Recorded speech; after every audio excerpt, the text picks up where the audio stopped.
Some stories don't begin with once upon a time, they begin with silence, with questions, with a face you think you've seen before in your dreams. Maria's story wasn't supposed to be remarkable. She was just a maid, working in a billionaire's mansion, quiet, invisible, just another face passing through halls made of marble and secrets. She grew up in foster care, abandoned at a bus terminal when she was just 6 years old. All she remembered was the scent of jasmine, a soft blue dress, and a woman's voice calling her starshine. After that, it was a blur. She was adopted by a kind couple, but they passed away too soon, and Maria was left alone again. At 23, she found work cleaning the home of Donovan Hale, a name that made news, money, and power tremble. He was one of the youngest tech billionaires in the world, known for his genius and his distance. Staff whispered about him. No one saw him much, but everyone knew to stay away from the West Wing. Maria noticed the same thing. That part of the house always felt colder, quiet. But at night,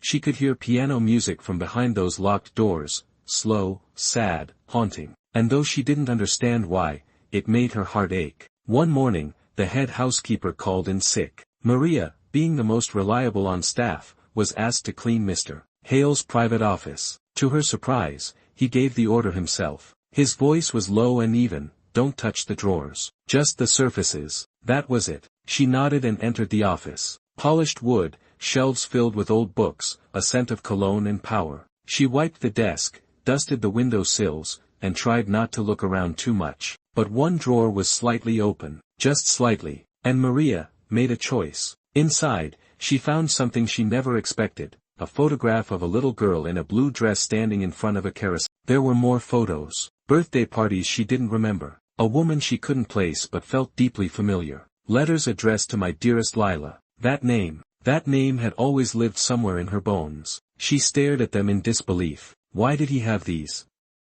That night, Maria couldn't sleep. She spread the photos on her bed, trying to fit the puzzle pieces together. Her name had been changed in the system. She'd always thought that was just part of the foster care shuffle. But this wasn't random. The next morning, she asked to speak to Mr. Hale. Her heart pounded. Her hands shook. When she held up the photos, her voice trembled. Why do you have these?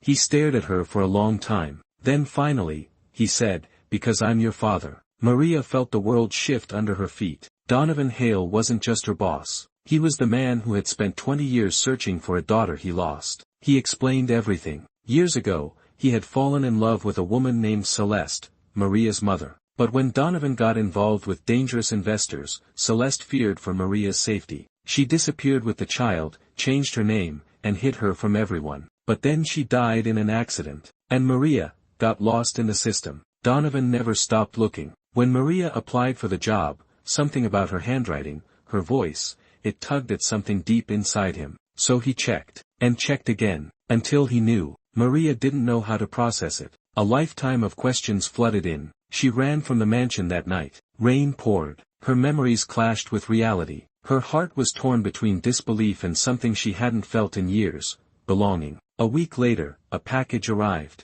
Inside was a leather-bound journal, her mother's, full of entries that told her everything, why she ran, how much she loved Maria, and how she prayed every night someone kind would raise her. At the bottom was a note from Donovan. She never stopped loving you, and I never stopped looking. Maria cried for hours. Eventually, she returned to the mansion, not as a maid, but as a daughter. Donovan opened the door. He didn't say anything. She didn't either. She just hugged him, and for the first time in her life, Maria felt home. Forgiveness doesn't erase pain, but it opens the door to something new, a second chance. Sometimes, the family we lost finds their way back to us. And sometimes, the stories we thought were over, are just beginning. If this story touched you, subscribe for more emotional narratives that might just reflect a part of your own. Because sometimes, the answers we seek are just behind the next closed door.